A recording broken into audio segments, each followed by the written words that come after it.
Muy buenos días, jóvenes alumnos. El día de hoy ingresamos al mundo de la historia y vamos a estudiar el día de hoy un temita por el cual es muy controvertido, muy controversial. Pensar simplemente que de pequeño nos han enseñado que 180 españoles destruyeron un poderoso imperio que abarcó más de 1 millón de kilómetros cuadrados, una sociedad muy avanzada, una civilización muy desarrollada, que es el Tahuantinsuyo o el imperio de los Incas. O sea que 180 españoles destruyeron a un imperio que abarcó casi más de 1 millón de kilómetros cuadrados y a la vez con una población entre 12 a 15 millones de habitantes. Entonces esa es una historia que nosotros realmente pues nos sorprendemos, ¿no? 180 contra 12 millones, es algo ilógico. Pero decimos también nosotros pues en que esta historia que es la caída la invasión y caída del Tahuantinsuyo, vamos a hablar también pues hechos que realmente no nos dijeron, ¿no? Que quizás estamos desinformados y que por el cual vamos a desmenuzar toda esta trama que es la invasión al Tahuantinsuyo. No es conquista, porque conquista tú sometes, pero tú ofreces al vencido privilegios, vas a ofrecer al vencido ciertos beneficios, pero una invasión es diferente. Una invasión es una destrucción total, como decía el padre Bartolomé de las Casas, la destrucción de las Indias. Es decir, no respetaron la vida, ni las creencias, tradiciones, simplemente una idea, cuál es la riqueza a costa de sangre humana. Entonces vamos a hablar el día de hoy sobre el tema de la invasión al Tahuantinsuyo que se dio en el siglo XVI. Entonces, si hablamos del siglo XVI, tenemos que ver en primer lugar el contexto que pasaba en el mundo. En este caso, ya hablamos de la presencia europea, ya sea en África, en India, también en América. O vemos en los viajes de Cristóbal Colón y otros, ¿no? Entonces, vamos a hablar pues que estos hechos corresponden a la expansión europea por el mundo. ¿Por qué Europa se expande por el mundo? Tú dirás, pues será pues por evangelizar al resto, que conozcan la palabra de Dios. No tiene nada que ver eso. Simplemente es un objetivo económico. ¿Cuál es? Riquezas. Sin embargo, pues esta expansión europea por el mundo corresponde en un inicio a una empresa privada. Es decir, que una empresa es una organización, una institución que va a conformar por socios que van a aportar capitales, van a invertir su dinero, bienes, sus patrimonios. Es una empresa privada, particular, que no tiene ningún vínculo o lazos con el Estado. Eso fue un inicio en esta historia. Entonces, vamos a hablar de qué? De capitales o inversiones privadas, sujetos privados, particulares. ¿Por qué? Porque si hablamos de la expansión europea y que un inicio es una empresa privada que están invirtiendo, entonces esto responde a la política económica. ¿Cuál era la política económica que en aquella época prevaleció? Es el mercantilismo. Entonces el mercantilismo es lo que va a prevalecer entonces en la economía europea de aquella época. ¿Y qué cosa es el mercantilismo? El mercantilismo es una economía, sé lo concreto, sé lo didáctico, es una economía basada en acumulación de metales preciosos. Es decir, oro y plata. País que acumula mayor cantidad de oro y plata era el más considerado como el más poderoso del mundo en esa época. Por ejemplo, si yo soy España, tengo 100 barras de oro, Inglaterra tiene 20 barras de oro, ¿quién sería por lógica, esta idea económica, quién sería el más poderoso del mundo? Prácticamente pues sería España. Entonces, eso es el mercantilismo. En su versión, la versión se llama bullonismo. ¿Qué cosa es bullonismo? O sea, metales preciosos. ¿Qué busca entonces el mercantilismo? La acumulación de metales preciosos. Pero ¿quién va a financiar estos viajes de invasión? ¿Quién? ¿El rey de España? ¿La Iglesia Católica? ¿La nobleza española? ¿Profesionales de las ciudades? ¿Campesinos? La respuesta simplemente es un rotundo no. Ninguno de ellos. ¿Quién va a financiar estos viajes o expediciones invasoras? En la burguesía comercial. ¿Qué cosa es la burguesía comercial? La burguesía comercial es una clase social conformado por comerciantes que viven en ciudades o burgos. Entonces, repito, la burguesía comercial es una clase social que habita en las ciudades, vive en las ciudades dedicadas al negocio, al comercio, a las inversiones, banqueros. Entonces, ellos van a financiar. Y lo más curioso, ¿cuál es? Que esta burguesía comercial está representado por un sector muy dedicado al comercio, a las finanzas, que son los judíos. Ejemplo, ¿quién financió los viajes de Cristóbal Colón? No fueron los reyes católicos. Quien financió, quien dio el dinero, fue el comerciante judío Luis de Santa Ángel. En el caso de la invasión al Tahuantinsuyo, otro judío que lo vamos a mencionar posteriormente. Entonces, esto sería entonces la clase social que va a financiar los viajes de invasión al Tahuantinsuyo. Ahora, ¿quién era entonces el rey de España? ¿Quién representó el poder político? ¿Quién es? Quien representó el político es Carlos I.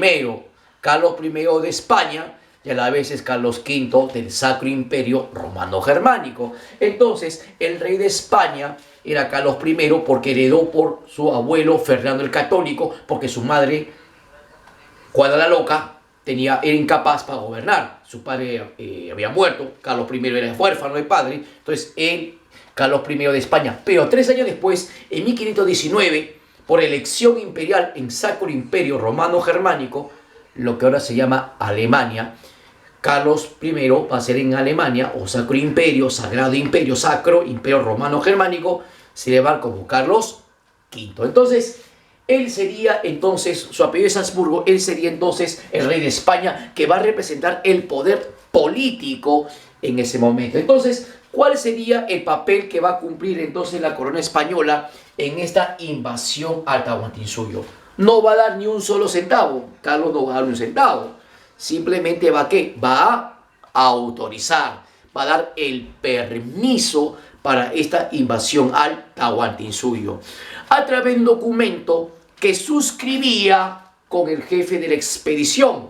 Entonces, ¿cómo se llama ese documento? Se llaman capitulaciones. Con ese documento llamado capitulación, entonces, ejemplo acá, entonces va a autorizar la invasión al Tahuantinsuyo. Profesor, pero si el rey va a autorizar, entonces, y no da ni un solo centavo, ¿va a ganar? Por supuesto que sí, porque es el poder político, autoriza. Y le va a corresponder una parte del tesoro.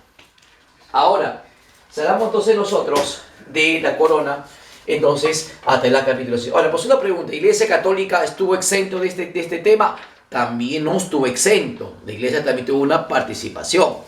Pero que eso vamos a hablar, que la Iglesia es cómplice de estas matanzas, de estos crímenes que se dio en contra de los indígenas.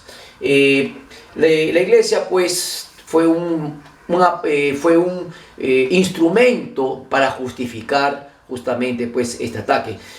Podemos decir, por ejemplo, la imagen de un santo apóstol que nació en España durante la Edad Media, en la Reconquista, en la guerra, una guerra santa contra los musulmanes, que se llama la Reconquista Española, y tuvo un santo patrono que se llamó Santiago. Santiago Matamoro, Matamusulmán, que pasará a América como Santiago Mataindios. Profesor, ¿y los invasores, las tropas, los jefes, qué cosa eran ellos? Fácil. ¿Ellos qué eran? Del 100%, pone que un 10% eran personas letradas.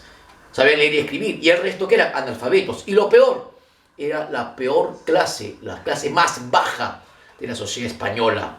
Delincuentes, de dudosa reputación. Entonces, hablemos de gente de baja reputación social. Prófugo la justicia. Entonces vinieron mayormente pues lo peor, ¿no? Lo peor en estas tierras.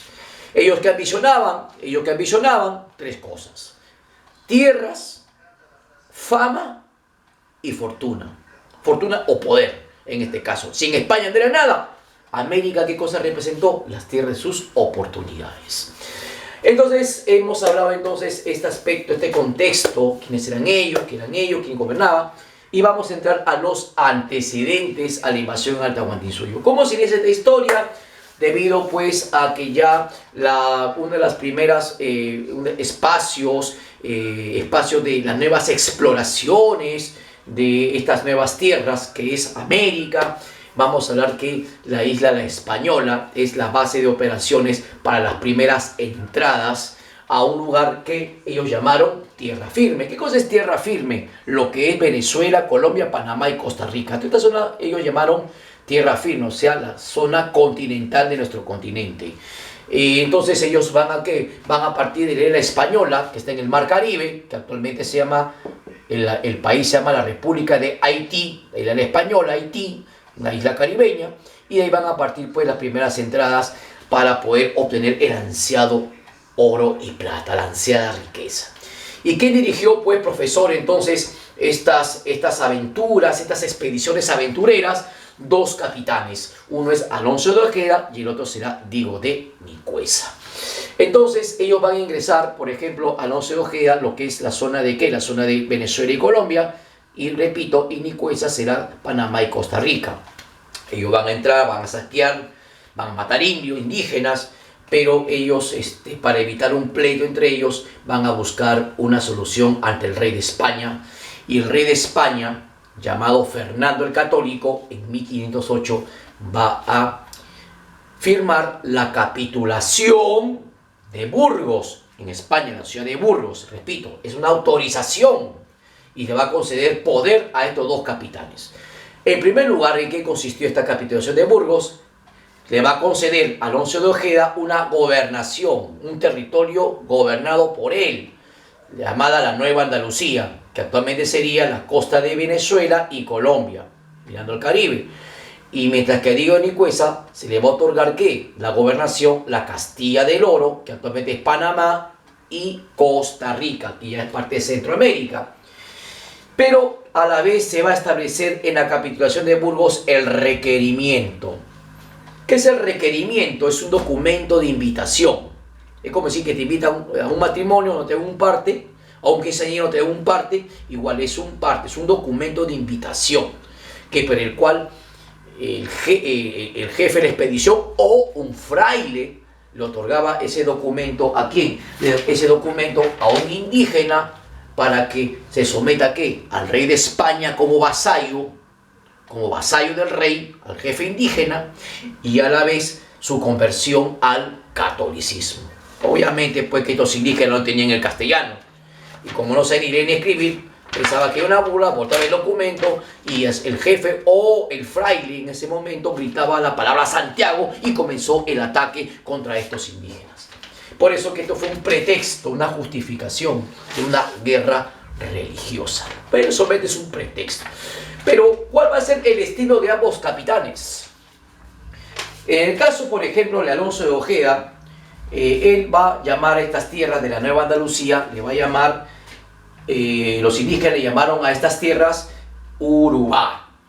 Y Ojeda fundó pues una fortaleza, un fortín aquí justamente en la zona de Colombia, llamado, acá en la Colombia del Caribe, llamado el fortín o la fortaleza militar de San Sebastián. Entonces el capitán Alonso de Ojeda, que ya él tenía tropa, y uno de sus soldados, ¿quién era? Francisco Pizarro, como su lugarteniente de Alonso de Ojeda. Entonces estamos hablando de Francisco Pizarro. Entonces, en esas expediciones, en esos combates contra los nativos indígenas por sacar el oro y la plata, el capitán Ojeda es herido mortalmente y decide regresar a la isla La Española. Entonces, ¿qué pasó entonces en este momento? Pizarro se queda como jefe provisional, pero se encuentra con otro capitán llamado Martín de Enciso, y van a recorrer todas estas zonas del Caribe colombiano.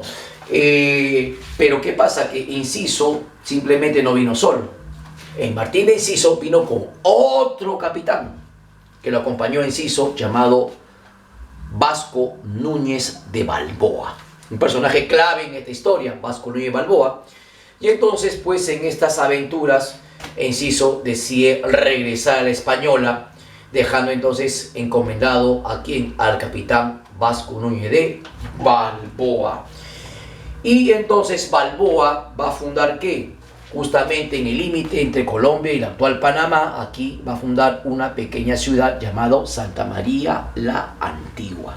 Es la primera ciudad española asentada en tierra firme. Ahora, ¿qué pasó con Diego de Nicuesa?